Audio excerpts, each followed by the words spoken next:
Yeah, hello everyone. Good morning, and welcome on the discussion where we will be discussing today serverless ETL tools and how we can use it to migrate OpenEdge data into AWS or Azure systems.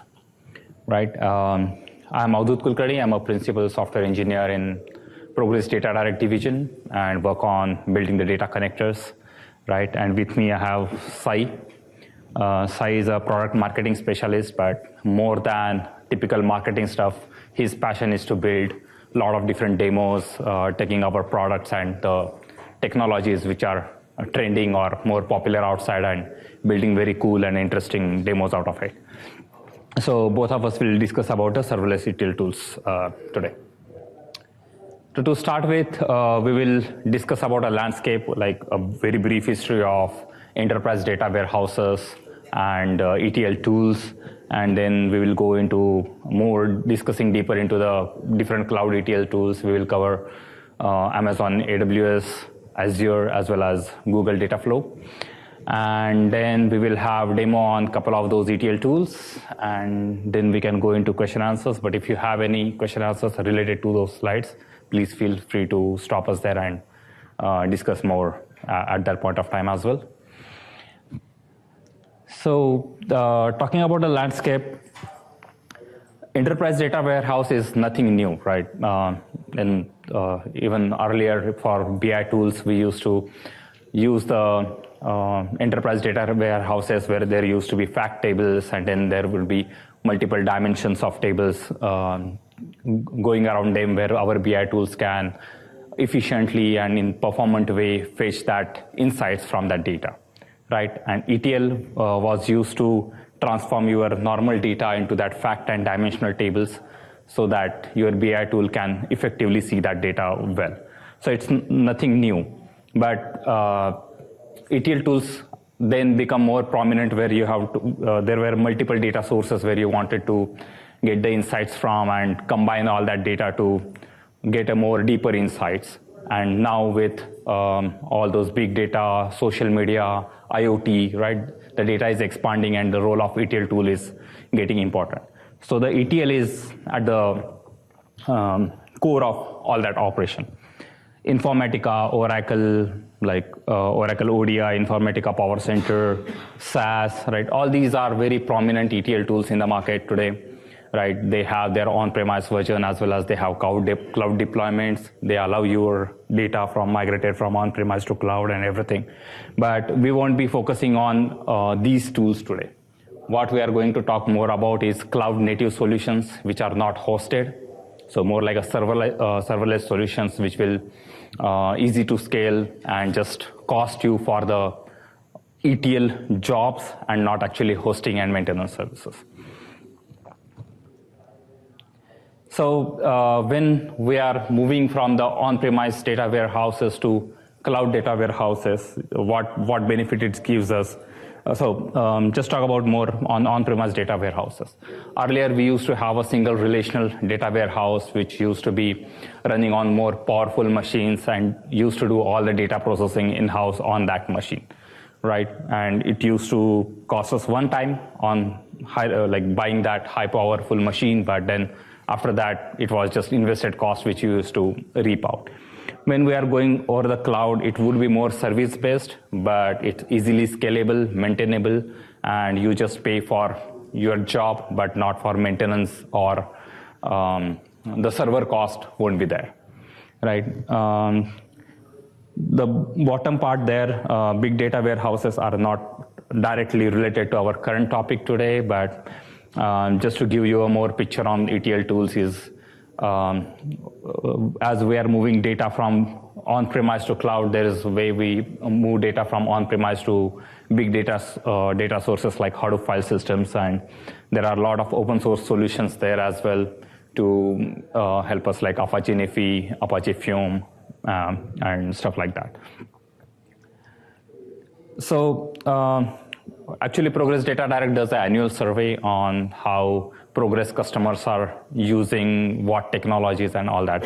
And this is the last year's survey where it shows like approximately 70% people have already adopted big data. Approximately 60% customers already using NoSQL.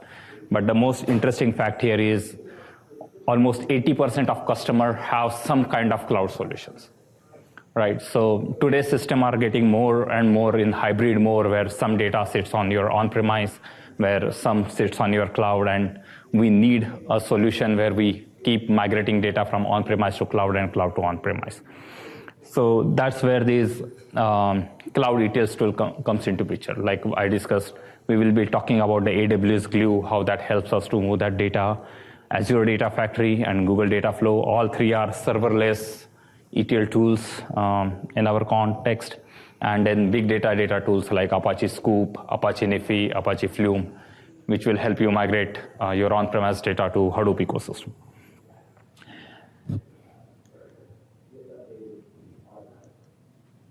Yeah, so let's deep dive into the cloud ecosystem. Cloud ETL tools, right? The first one is AWS Glue. So it has four major components. One is data catalog. Data catalog is a repository of your enterprise data's metadata information, so that ETL tool knows what kind of data sits where.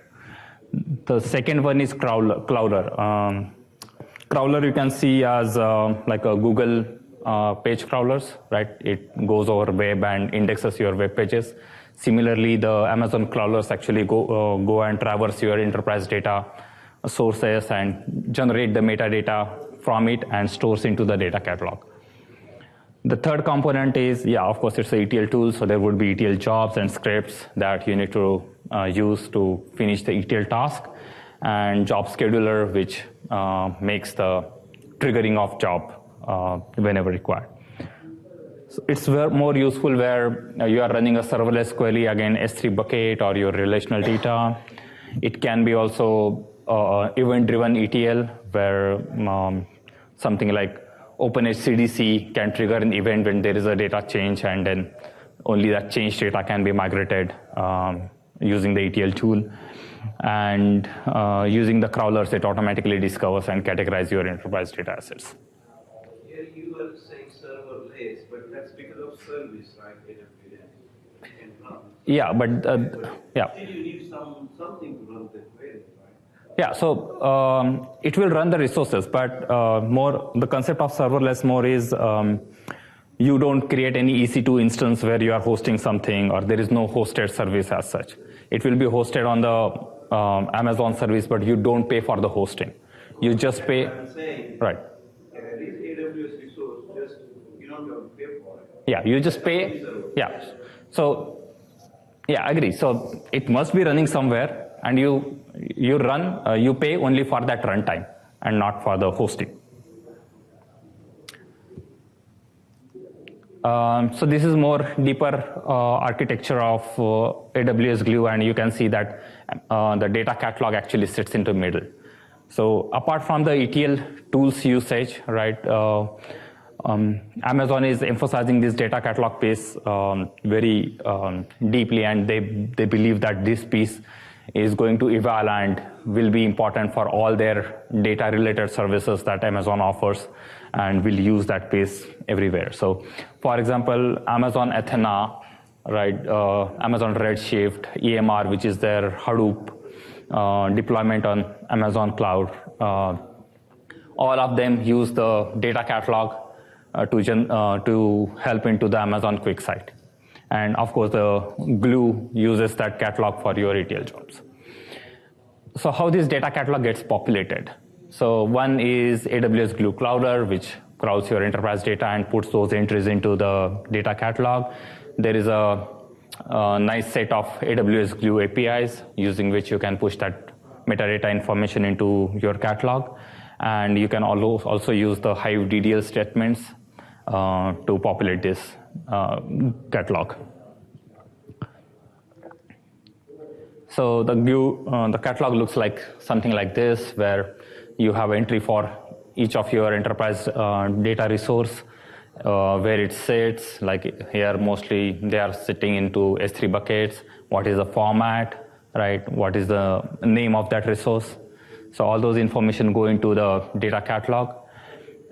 They can be also added using Wizard interface in Amazon. As a source, Amazon supports Amazon S3, Redshift, Aurora, Oracle, PostgreSQL, all those relational data sources, DynamoDB. The most interesting fact here is JDBC. So currently, Amazon do not have a direct integration to OpenEdge, right? But they have an integration to a JDBC data source. So if you can plug a Progress Data Direct JDBC driver for OpenEdge to directly access your OpenEdge data, or the autonomous REST connector JDBC service to consume your OpenEdge REST service, that would be your way to connect to the OpenEdge data using Amazon AWS.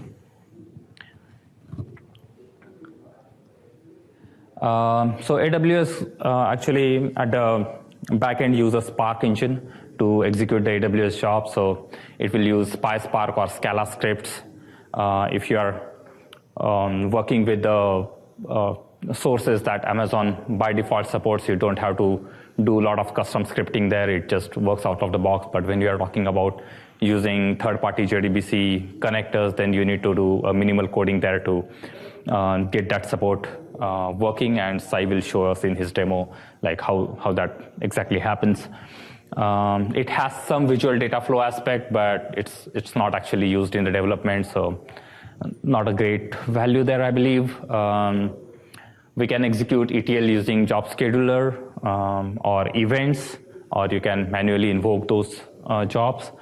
And it has a lot of built-in transformations which you can use to process data. So there is some sample of transformations in the rectangle below, but there are a lot more than what we are displaying here.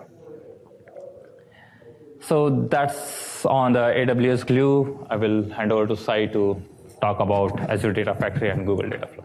Thanks, Avdesh. So let's look at what Microsoft has to offer.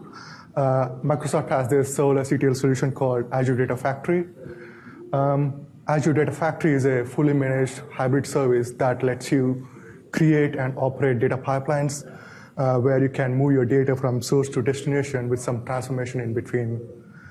The reason it's called hybrid cloud service is because Azure DataFactory has a feature where it can connect to on-premises databases as well as cloud-hosted databases, even if they are behind a private network or behind a firewall, without you having to create any firewall configuration or create any VPN.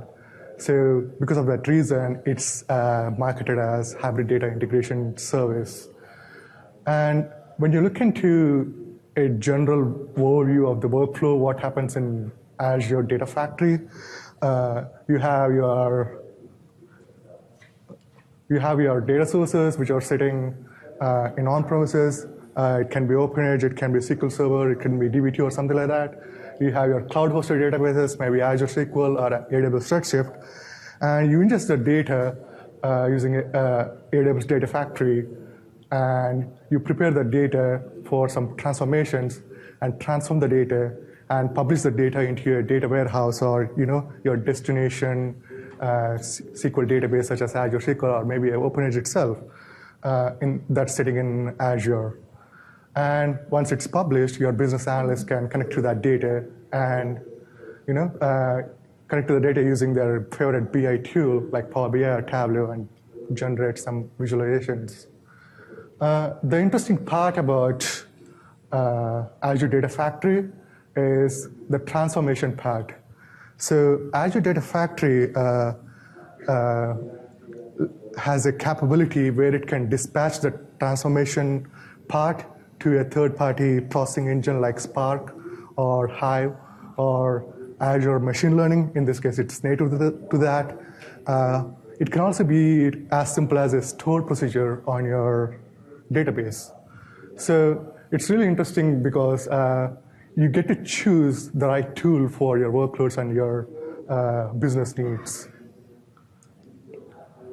When you're building data pipelines with Azure Data Factory, it's basically a drag and drop UI. You're able to, if you're familiar with SSIS, You can drag and drop activities into the sheet, connect them, and execute the data flow so that it goes from your source to destination with some transformation in between.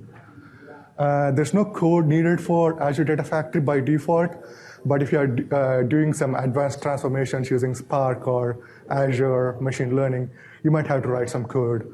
But by default, you won't be needing to do any coding. You'll be able to move data from your source to destination with zero code.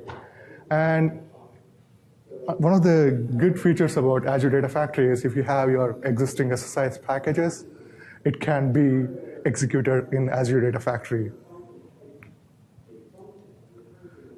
When we are building data pipelines in Azure Data Factory, there are 4 important concepts that we need to think about.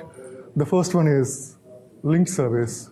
Linked service is basically a way to configure your resources. The resource can be a database resource, in this case, OpenEdge, SQL Server, DB2, or whatever. And it can be a processing resource. It can be Spark. It can be Azure machine learning. It can be a stored procedure, everything. So, and then we have data sets that connects to the linked service. So in this case, the data sets represents the data that's in the linked service. So let's say we have a linked service for OpenEdge. The data set represents a table in your OpenEdge database. And we might have a couple of more data sets from different data sources. And each of these data sets will be consumed by activities. So activities can be as simple as a copy activity, where you're trying to move the data from your source to your destination, or it can be a transform activity where you're trying to dispatch that particular processing to a linked service where you have a Spark instance or your Azure machine learning or Hive or whatever you have. And a pipeline encapsulates the whole, is a logical grouping of all the activities that you have in your pipeline. Okay. If we take a look at the Azure Data Factory linked services, this is a way to configure your resources. It's where you configure your connections to your databases, your processing resources. And Azure Data Factory by default supports all the popular data sources that you expect. It supports more than 70 data sources. And along with that, it also supports generic protocols such as ODBC and OData. So you can use the generic protocol of ODBC to connect to OpenEdge from Azure Data Factory so that you can get the data from OpenEdge into Azure Data Factory. This is achieved by using what's called as a runtime integration. So by default, Azure's runtime environment is managed automatically. So it's scaled automatically, it's highly available and stuff like that. But it also gives you an option to use your own compute resources. So if you have an existing compute resource on your on-premises, you can install the runtime on your on-premises, and you'll be able to dispatch that workload to your on-premises. Along with that, what that self-hosted runtime integration does is it will let you connect to your on-premises data sources without you having to configure a firewall or configure a VPN.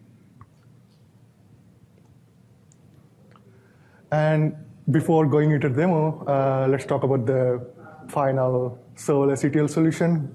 It's called Google Cloud Dataflow. And Google Cloud Dataflow is again a fully managed service that will let you transform both batch data as well as streaming data. It's based on a unified programming model. That means you don't have to write different code for streaming and batch. You can use the same code base for streaming and batch processing. You would have to write code, unfortunately, just like the AWS Glue. there's no codeless solution here. You have to write the code in Java or Python. And one of the coolest things about Google Cloud Data Flow is they have open sourced their programming model as an Apache project. It's called Apache Beam. You can download that onto your laptop or onto your virtual machine and write your Java program to ETL the data. And when you try to run it, you can either run it on Google Runtime. So when you run it on Google Runtime, Google takes care of all the hosting and but you can also run it on your local compute power.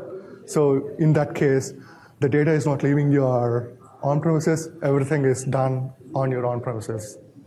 It's really cool. When you take a look at the general architecture of Google Cloud Data Flow, you have streaming services like Cloud PubSub, Apache Kafka, Amazon Kinesis, and you have batch datasets like Cloud Data Store, Apache Avro, and any relational databases in Google Cloud or anywhere. And all the streaming and batch data will be transformed by Google Cloud Data Flow using a single code base, and you can load the data into any data warehouse that you have, or even into OpenEdge. Once it's in the data warehouse or the destination, you can use Google Data Studio to analyze the data, or you can use your favorite tools such as Tableau or Power BI. With Google Cloud Data Flow, if you look into data sources that it supports all the file-based data sources. It supports streaming-based data sources such as Amazon Kinesis, Kafka, Google Cloud, everything MQTT. And for databases, it supports all of the Apache-based projects as well as the Google-based data stores. And then it also supports generic protocol like JDBC. So if you're trying to move your data from OpenEdge into a Google ecosystem, you'll have to use the JDBC driver for OpenEdge from DataDirect. With that, let me go into the demo.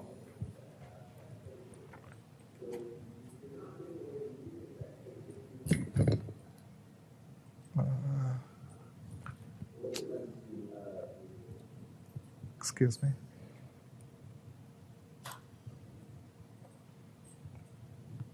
Okay.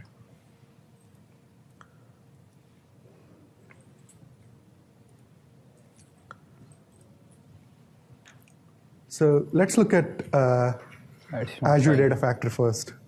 I've created a very... Your screen is not showing. Oh.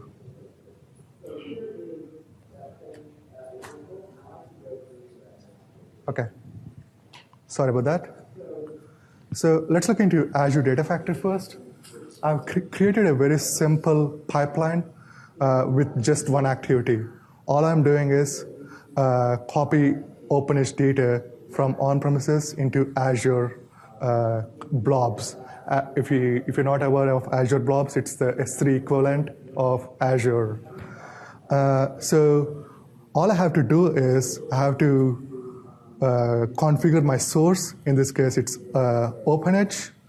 And I have to configure my sink. In this case, it's a flat file that sits on Azure Blob.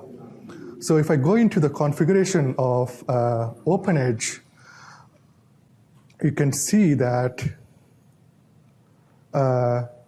it's connected to a linked service, and the linked service has a integration runtime. You can choose to have a default auto integration runtime, or you can choose to have the integration runtime hosted on your on-premises. So what I've done is, because my OpenEdge database is on-premises, I would have to use the self-hosted runtime integration to connect to the on-premise databases from Azure DataFactory without having to configure my firewall. So this is my on-premises server where I have the Microsoft runtime integration running. I have the runtime integration as OE on-premises. And over here, I have the ODBC data source administrator where I've created a DSN for OpenEdge. And it's currently connected to my OpenEdge database that's on the local host. So you just have to, what you have to do at Microsoft Integration Runtime is you would have to go to the diagnostics and you have to just specify the DSN name, select the protocol as ODBC, specify the DSN as OpenEdge. That's what we have in our ODBC DSN, and specify your credentials and test it. That's as simple as it gets, and you're able to connect your OpenEdge database from Azure DataFactory without having to configure your firewall. So if I go back to my Azure DataFactory, it's the same integration runtime, it's the same ID, and all I have to give is my DSN name that I have configured on my on-premises server, and provide my username and password, and test it.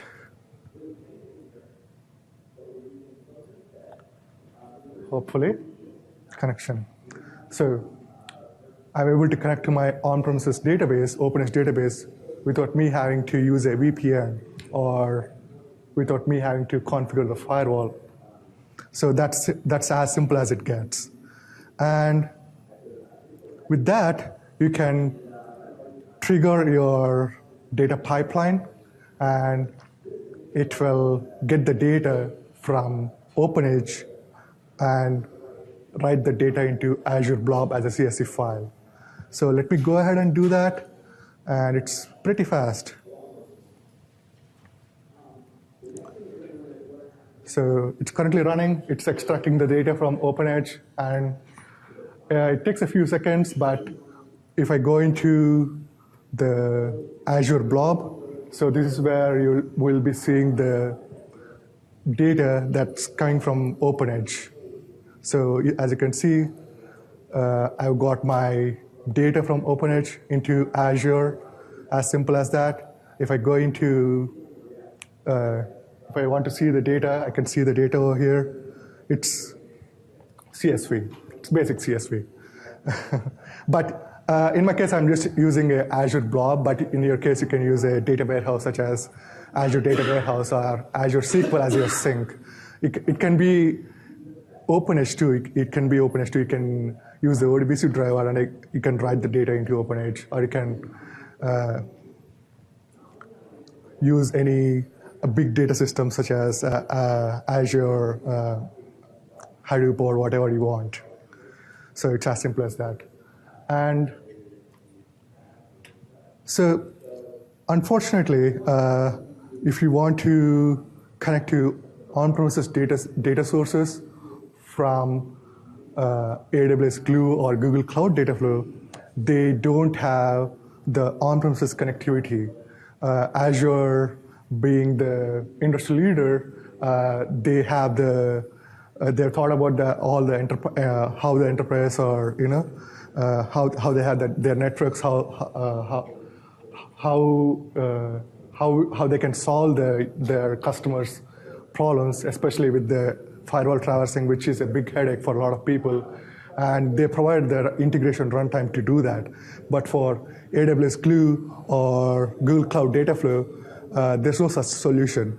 So if you're trying to move your on-premises data into AWS Glue or Google Cloud Dataflow, what Data Direct has is a solution called Hybrid Data Pipeline, which is a lightweight data gateway, which will let you connect to any database that's on premises, and and you'll be able to connect to the database from beyond the firewall without you having to configure your firewall or creating a VPN.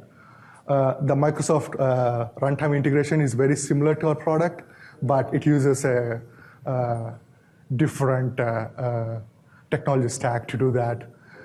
In this case, to be able to connect to your on-premises database, what Hybrid Data Pipeline provides is an on-premises connector, which you have to install behind your firewall that will enable you to connect to your on-premises database. And so I've done exactly that. So I have a Hybrid Data Pipeline instance, and I've created a data source in Hybrid Data Pipeline. So I'm connecting to OpenEdge here. I'm specifying my data source name, my username and password, the server name, and my port names. So at the end of the web page, you can see there's a thing called connector ID. The connector ID is my on-premises connector that I have installed on my on-premises server. So this is the component that helps Hybrid Data Pipeline to connect to on-premises databases. So if I go into the status and if I test it, it's able to connect to that, and Hybrid Data Pipeline server is able to connect to any database using this component. So once I've configured my OpenEdge database in Hybrid Data Pipeline, what Hybrid Data Pipeline offers is a JDBC driver or ODBC driver, which you can use with AWS Glue or Google Cloud Dataflow, and you'll be able to get your OpenEdge data, even though it's behind the firewall. So if I go into AWS Glue, for some reason this page is not opening. I'll just copy that code into a text pad. So AWS Glue has a Spark as a backend, and you'd have to write your code in Python or Scala, and you would have to use the PySpark libraries as well as AWS Glue libraries to do the ETL process in AWS Glue. So if you take a look at this code, it's pretty simple. I'm just initializing the Spark context as well as Glue context, and I'm reading data from my JDBC driver. In this case, the JDBC driver is my Hybrid Data Pipeline, where I have configured my OpenEdge database, and I'm providing the table name that I want to bring in, pub.customer, and my driver class name. So this is a library that's available as a part of PySpark library. If you're familiar with Apache Spark and Python, it's a very popular library to do that. It can also read data from flat files. It can also read from Hadoop ecosystem. So it has a lot of different modes to that. It's, right now I'm showing the JDBC mode where you're able to read the data from JDBC. And after that, you can use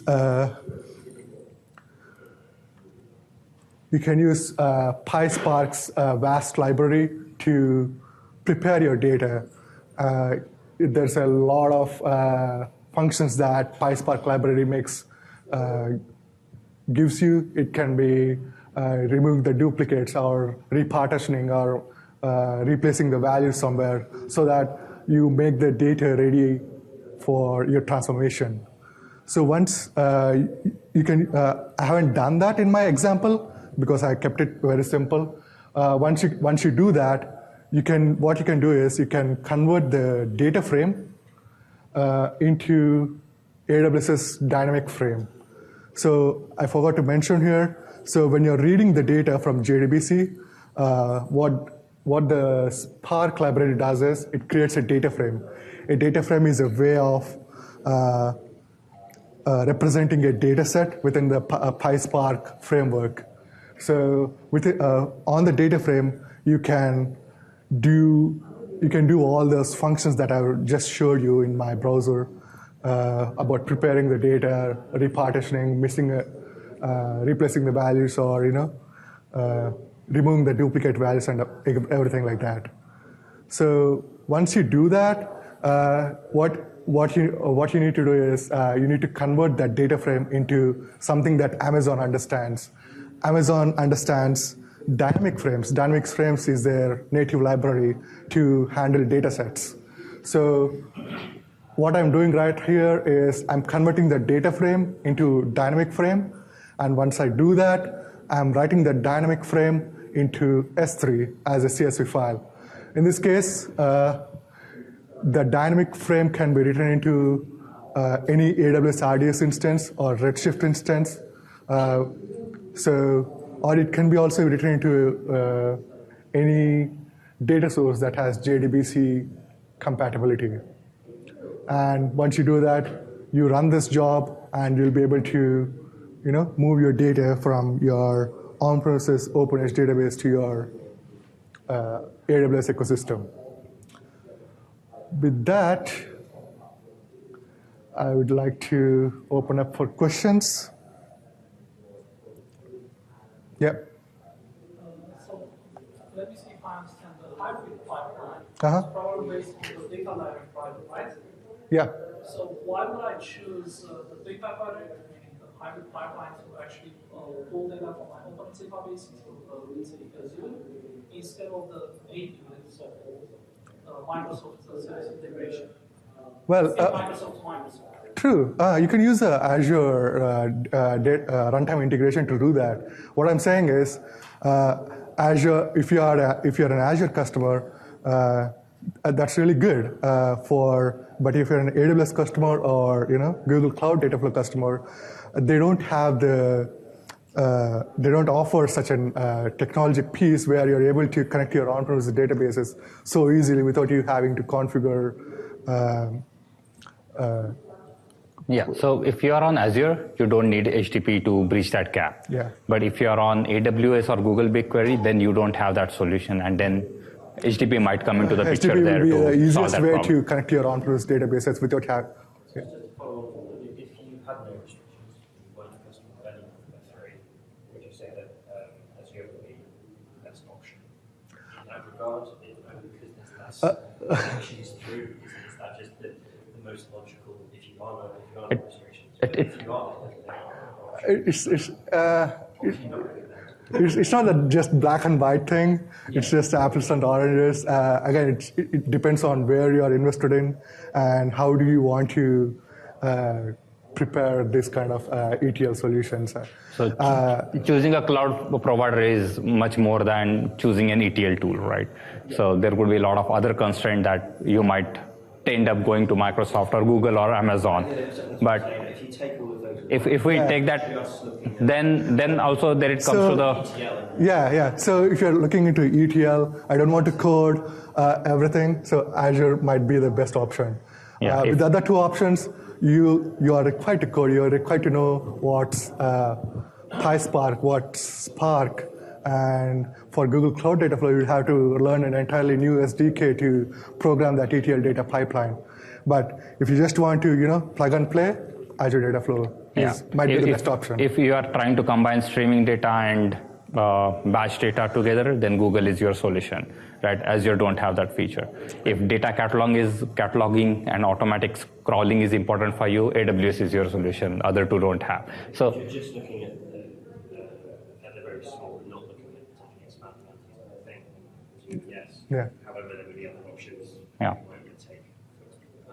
Yeah. Yes. Another one. Yep. Well, let's say I'm using Azure and I'm able to define a data pipeline. Let's say I have my OpenEdge database and I have, let's say, a SQL database inside Azure. So I want to pull data from my OpenEdge database probably every night. Uh-huh. Imagine that it might be a huge Yeah. amount of data. I would imagine that's possible to do that. Yep. Most important, is it able to do data loading, or is it always everything from scratch? You can do incremental loads as well as you can do data loading full pulls. Okay. Yeah. You can schedule your jobs to run at a certain moment, or you can schedule the jobs to run when an event occurs. So you can do that in Azure DataFactory. So if you go into Azure DataFactory, you can add a trigger here. So your trigger might be, choose trigger. Yeah. So it has all the triggers that you need. Yeah. And again, back to my initial question. Let's say I don't care about licensing for data layer and stuff like that. Uh-huh. Is there any performance consideration in actually choosing the hybrid pipeline instead of the Microsoft Service integration? With both the solutions, there's an extra hop over there. So it might not be very good for like small batch load, small random access. But if you're trying to access a very huge data sets, it's performant. It's comparable to what you would expect from a ODBC driver, a direct connection with ODBC driver or DBC driver. So there's not much performance degradation over there. So the only performance degradation is when you're trying to do random access. It's just a single record for something like that because it has to create a new connection, and that takes time. So, but if you're trying to move huge amounts of data, there's no performance degradation. Yeah. Any more questions? All right. Thank you very much.